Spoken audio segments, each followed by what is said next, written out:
सो देखिए last session के अंदर हमने डिस्कस किया vector addition of two vectors and in which we have used triangle law of vector addition and parallelogram law of vector addition. और कुछ दोनों laws के बेसिस पे हमने दो वेक्टर्स के रिजल्टेंट का मैग्नीट्यूड क्या कैलकुलेट किया, r is equals to under root a square plus b square plus 2ab cos theta and the direction is given by tan phi, that is b sin theta upon a plus b cos theta। ये magnitude है और ये direction, ठीक है। अब उन्हीं दोनों logics यानी लॉज को यानी triangle law of vector addition और parallelogram law of vector addition को यूज करके अब हम डिराइव करेंगे vector subtraction. Resultant of vectors which are subtract from each other, दो वेक्टर्स को हम सब्ट्रैक्ट कर रहे हैं तो वेक्टर सब्ट्रैक्शन करने पर जो रिजल्टेंट होगा वो क्या रहेगा, उसका क्या मैग्नीट्यूड होगा और उसकी बेस के साथ हॉरिजॉन्टल के साथ क्या डायरेक्शन होगी वो हम कैलकुलेट करते हैं। तो नेक्स्ट हमारा पॉइंट है vector subtraction.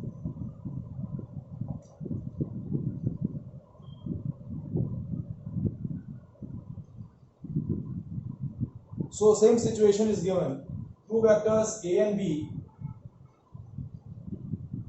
having an angle theta in between them। दो वेक्टर्स हैं आपके पास और उनके बीच का एंगल थीटा दे रखा है और आपको उनका वेक्टर सब्ट्रैक्शन करना है, यानी vector r is equals to vector a minus vector b।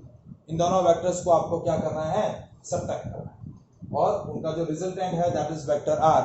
तो इस वेक्टर r का मैग्नीट्यूड निकालना है और इसकी डायरेक्शन क्या करनी है, कैलकुलेट करनी है। So to determine the resultant of subtraction of two vectors we are using triangle law of vector addition. हम एडिशन का लॉ यूज कर रहे हैं सब्ट्रैक्शन कैलकुलेट करने। देखिए कैसे कर रहे हैं। This is a vector a, ठीक है, and this is the vector b, ठीक है। अब वेक्टर b को जो है मैंने सॉलिड फॉर्म में, सॉलिड लाइन के फॉर्म में रिप्रेजेंट किया है, डैश लाइन के फॉर्म में रिप्रेजेंट किया है, लॉजिक। और इन दोनों के बीच का एंगल ये है थीटा, ये एंगल क्या है, theta. So these are the two vectors, vector a and vector b which represent by two sides of a triangle in a same order।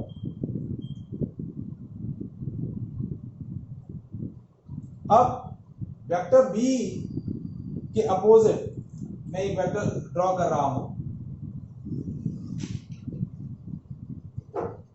This is a minus b और minus b क्या है, negative of vector b। क्या है, negative of vector b। Minus b क्या है, negative of vector b। सो अब देखिए two vectors a and minus b are represented by two sides of a triangle, then the closing side of a triangle represent their resultant in a opposite order। देखिए ये दो triangle की दो side है जो दो नॉन जीरो वेक्टर्स को same order में रिप्रेजेंट कर रही है। ये क्लोजिंग साइड है जो इनके रिजल्टेंट को रिप्रेजेंट कर रही है अपोजिट डायरेक्शन। तो बेसिकली हमने किया क्या, वेक्टर एडिशन किया। Vector r is equals to vector a plus minus b, और प्लस माइनस क्या होता है, माइनस। तो r is equals to a minus b। So we are using triangle law of vector addition to determine the resultant of subtraction of two vectors। तो इस vector b का negative of vector calculate किया minus b, और इस vector a और minus of b को हमने vectorly add कर दिया। और when vector a vectorly added with minus of vector b will get a vector r, and vector r is equals to vector a minus vector b। तो अब यहाँ logic क्या लगेगा, अब इस वेक्टर a और इस वेक्टर b के बीच का एंगल कितना है, ये एंगल हो गया। वेक्टर a और वेक्टर b के बीच का एंगल थीटा है, लेकिन वेक्टर a और वेक्टर ऑफ माइनस b के बीच का एंगल कितना है, this angle is 180 minus theta. कितना हो गया, 180 माइनस थीटा। देखिए पूरा 180 होता है, ये एंगल थीटा है तो ये हो गया 180 minus theta. Now is it clear to all of you? समझ में आया ये लॉजिक, किस तरीके से हमने वेक्टर सब्ट्रैक्शन कैलकुलेट किया? हमने लॉजिक यूज किया triangle law of vector addition, vector A और नेगेटिव ऑफ वेक्टर बी को वेक्टरली ऐड कर दिया। So what will get? Subtraction of these two vectors, r is equal to a vector a minus vector b। तो अब देखिए, अब इस r का रिजल्टेंट कैसे कैलकुलेट करेंगे, इसका मैग्नीट्यूड और डायरेक्शन कैसे कैलकुलेट करेंगे? Now vector a and minus of vector b having an angle 180 minus theta. तो अब क्या हो जाएगा?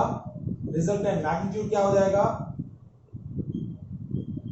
r square is equal to a square plus b square plus 2ab cos 180 minus theta. r square is equal to a square plus b square plus 2ab cos 180 minus theta. तो देखिए cos 180 minus theta, 180 minus theta जो है वो second quadrant के अंदर आता है, और सेकंड क्वाड्रेंट के अंदर आपने मैथ्स के अंदर पढ़ा होगा कि जो कोसाइन होता है वो नेगेटिव होता है, तो cos cos ही रहेगा। तो cos 180 माइनस थीटा क्या होगा? Minus cos। तो यहां आ जाएगा r square is equal to a square plus b square minus 2ab cos। तो r का मैग्नीट्यूड क्या हो गया? Under root a square plus b square minus 2ab cos। ये हो गया रिजल्टेंट, r का मैग्नीट्यूड। क्या हो गया? r का मैग्नीट्यूड। आया समझ में बेटा मैग्नीट्यूड कैसे कैलकुलेट किया मैंने?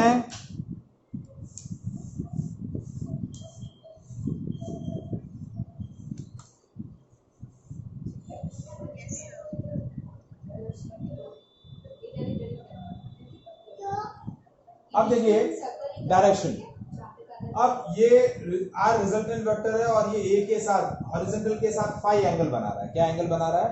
Phi angle. तो डायरेक्शन कैसे देंगे हम?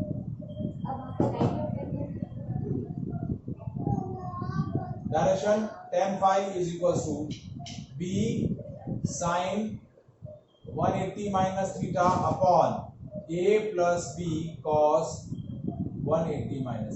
हमने सिंपली कुछ भी नहीं किया है, जो वेक्टर एडिशन में मैग्नीट्यूड और डायरेक्शन कैलकुलेट करने के लिए हमने cos थीटा और sin थीटा यूज किया था, यहां पर हम sin के लिए sin वाला जो होगा वो sin 180 माइनस थीटा हो जाएगा और cos हो जाएगा cos 180 minus theta.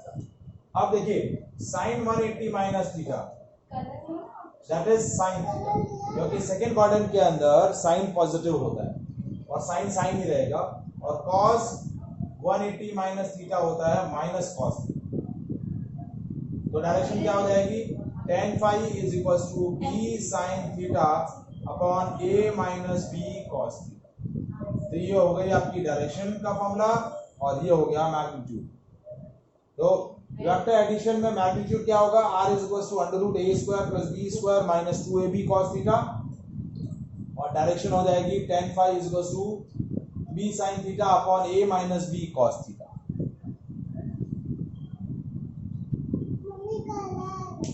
Is it clear?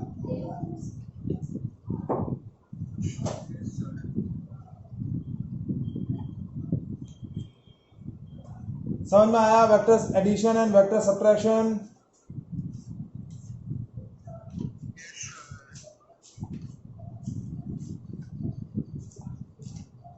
इसमें से किसी को कोई डाउट हो तो बताओ।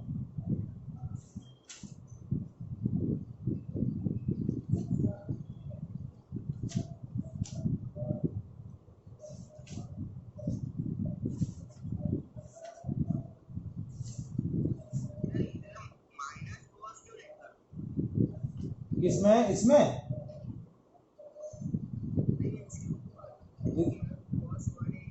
cos 180 माइनस थीटा तो माइनस cos थीटा होता ना बेटा।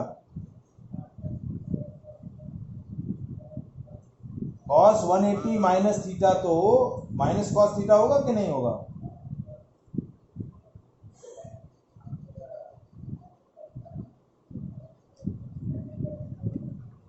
आया समझ में?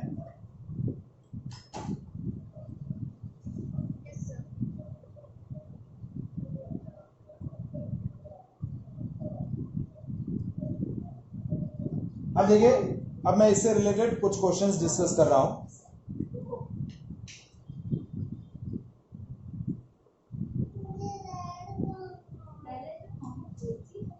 वेक्टर एडिशन और वेक्टर सब्ट्रैक्शन से रिलेटेड कुछ क्वेश्चंस डिस्कस कर रहा हूं।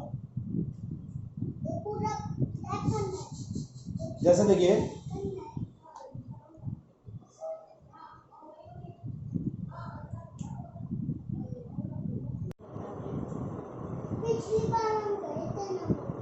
चलिए क्वेश्चन देखिए क्या है। क्वेश्चन आपको दिया है, magnitude of resultant of vector P and vector Q is R. आपको क्या दिया है, दो वेक्टर है पी एंड क्यू और उनका रिजल्टेंट क्या दिया हुआ है, आर दिया हुआ है। If Q and P is increase by 3 times and 2 times respectively, यानी वेक्टर क्यू को मैंने वेक्टर क्यू के मैग्नीट्यूड को 3 टाइम्स इंक्रीज किया और वेक्टर पी के मैग्नीट्यूड को 2 टाइम्स इंक्रीज किया, the resultant is increase by √6 time. Resultant is increased by √6 time. Find the relation between vector q and vector p. आपको क्या दिया, दो वेक्टर हैं vector q and vector p और उन दोनों का रिजल्टेंट जो है वो क्या है, वेक्टर r। तो देखिए मैग्नीट्यूड क्या हो जाएगा, मैग्नीट्यूड हो गया r square is equals to p square plus q square plus 2pq cos theta। हमने क्या बोला कि लेट्स सपोज कि vector p and vector pq have theta angle in between them, उनके बीच थीटा एंगल है। तो r square is equals to p square plus q square plus 2pq cos theta, ये magnitude है। ये इक्वेशन 1 हो गई। अब सेकेंड इक्वेशन में क्या बोला कि मैं q का मैग्नीट्यूड क्या कर दूं, that is 3 times of actual. मतलब मैंने एक नया वेक्टर बना लिया q, वेक्टर q डैश, और इसका मैग्नीट्यूड क्या कर लिया, 3 टाइम्स ऑफ वेक्टर q, और वेक्टर p का मैग्नीट्यूड मैंने इंक्रीज करके कितना कर लिया, 2 टाइम्स ऑफ वेक्टर p। तो नया रिजल्टेंट r डैश जो बना वो r डैश क्या हुआ, r डैश का हो गया √6 टाइम ऑफ r, यानी q का मैग्नीट्यूड 3 टाइम्स कर दिया, p का मैग्नीट्यूड एक्चुअल से ट्वाइस कर दिया, तो r का मैग्नीट्यूड √6 टाइम हो गया।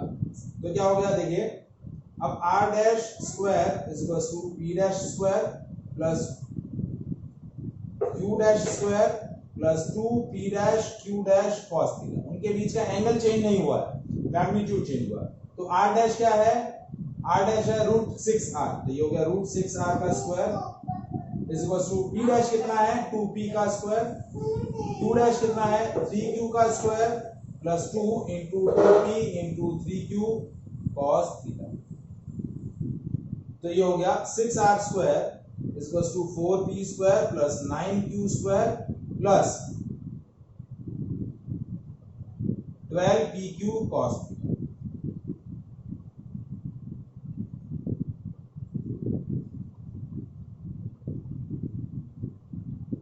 क्वेश्चन में आपको पूछा है रिलेशन बताना है p और q के बीच में। तो ये r स्क्वायर की वैल्यू है और ये आपकी 6r स्क्वायर की वैल्यू है। इसकी वैल्यू है 6r स्क्वायर की वैल्यू। तो r स्क्वायर की ये जो वैल्यू है, ये जो वैल्यू है वो मैं इक्वेशन 2 में प्लेस कर रहा हूं। Put the value of r square in equation 2। Put the value of r square in equation 2। तो 6r स्क्वायर की जगह रख दिया p square plus q square plus 2pq cos theta is equal to 4p square plus 9q square plus 12pq cos theta.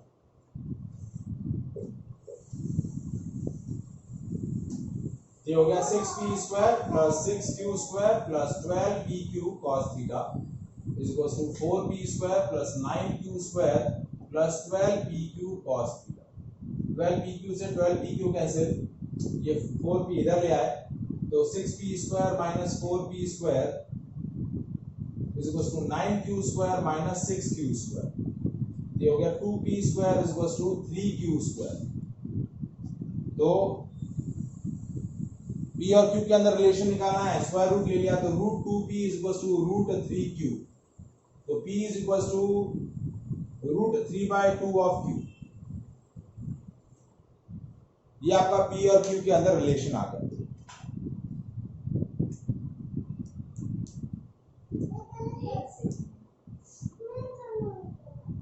Is it clear? समझ में आया बेटा?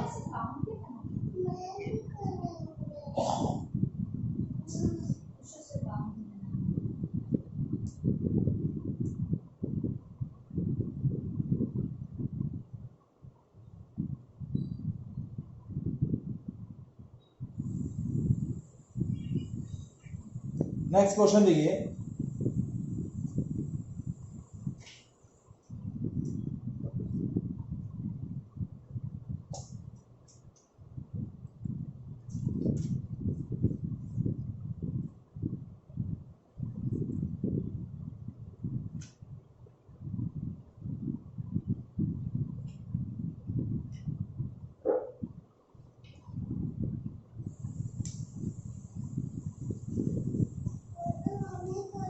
हाँ, अब देखिए वेक्टर ए दिया है आपको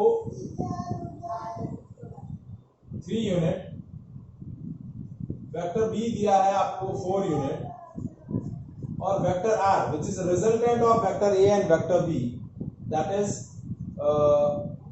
5 unit, second is 7 unit, and third one is 1 unit.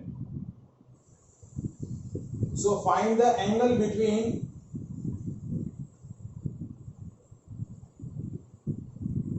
vector A and vector B in all 3 cases. इन तीनों केसेस के अंदर आपको ए और बी के बीच का एंगल कैलकुलेट करना है। तो हमने let suppose angle between vector A and vector B is theta. तो देखिए R square is equal to A square plus B square plus 2ab cos theta. ये केस 1 है। R square is equal to A square plus B square plus 2ab cos theta. R का value है पहले case के अंदर कितना है 5, तो 5 का स्क्वायर इज इक्वल टू 3 का स्क्वायर प्लस 4 का square plus 2 into 3 into 4 into cos theta. So 25 is equals to 9 plus 16 plus 24 cos theta. So 25 is equals to 25 plus 24 cos theta. ठीक है?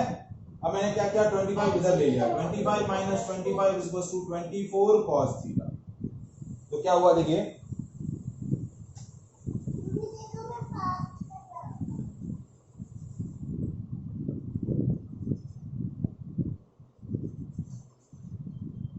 Zero is equal to 24 cos theta.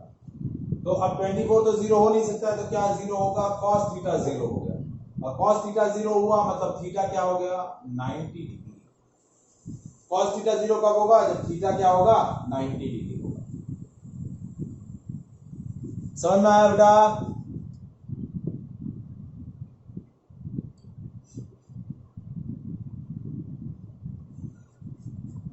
Is it clear? ठीक है। Next देखिए, vector का resultant 7 है, क्या है 7।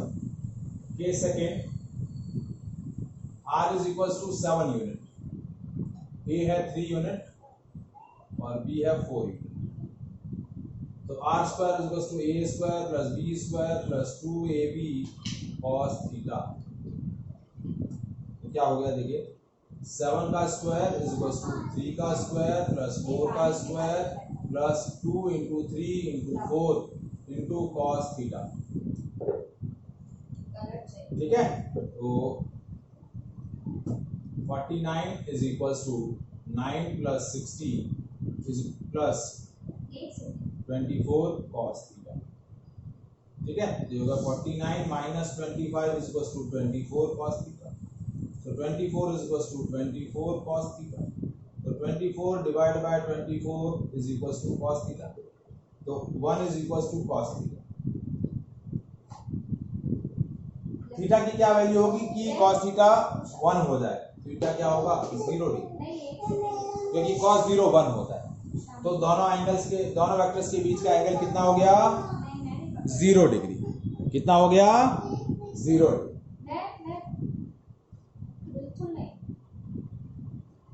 अब थर्ड केस देखिए,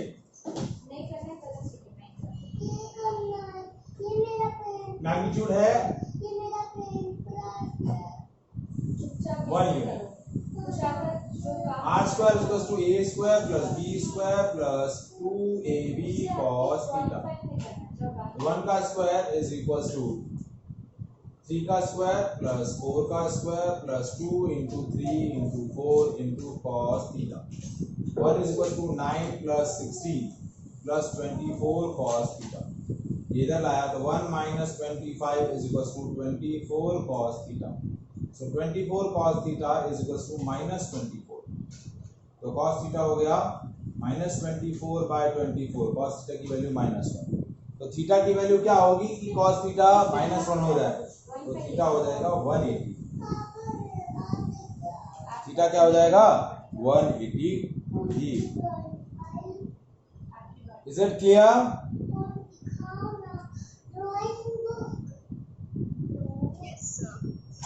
आया समझ में? कितना टाइम बाकी है बेटा?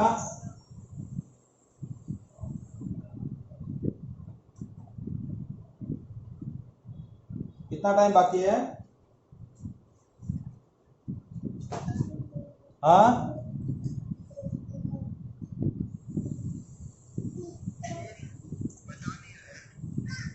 चलिए कुछ नहीं, एक लास्ट क्वेश्चन करते हैं।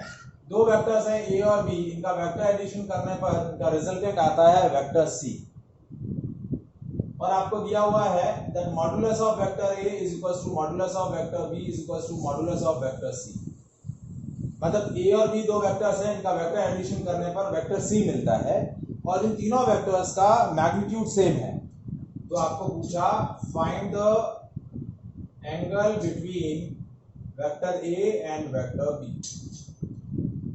तो देखिए vector A plus vector B is equals to vector C, मतलब क्या हुआ C square is equals to A square plus B square plus 2ab cos theta. अब ए बी और सी इन तीनों की जगह कोई भी एक आप वैल्यू प्लेस कर सकते हैं, क्योंकि ए बी सी इन तीनों का मैग्नीट्यूड सेम है। लेट्स सपोज वो हमने ले लिया ए, तो सी की जगह भी ए ले सकते हैं, बी की जगह भी ए ले सकते हैं। तो ये हो गया A square is equals to A square plus 2a square cos theta. ये हो गया A square is equals to 2a square plus 2a square cos theta. ये इधर आ गया A square minus 2a square is equals to 2a square cos theta minus A square is equals to 2a square cos theta. तो a square upon 2a square is equals to cos theta. a square से a square cancel, cos theta की value -1/2। So theta की क्या value रहेगी कि cos theta -1/2 हो जाए। ठीक है, थोड़ा सा ट्रिग्नोमेट्री का लॉजिक आपको याद रखना पड़ेगा। तो देखिए थीटा आपका जब 120 डिग्री होगा तो cos 120 होता है -1/2। देखिए cos 60 होता है 1/2 और cos 120 होता है -1/2। तो थीटा की वैल्यू आपकी हो जाएगी 120। कितना हो जाएगा 120 डिग्री। Is it clear? आया समझ में बेटा? ठीक है, तो आज हम यहीं तक डिस्कस करते हैं। Remaining we will discuss in the tomorrow. Okay, bye.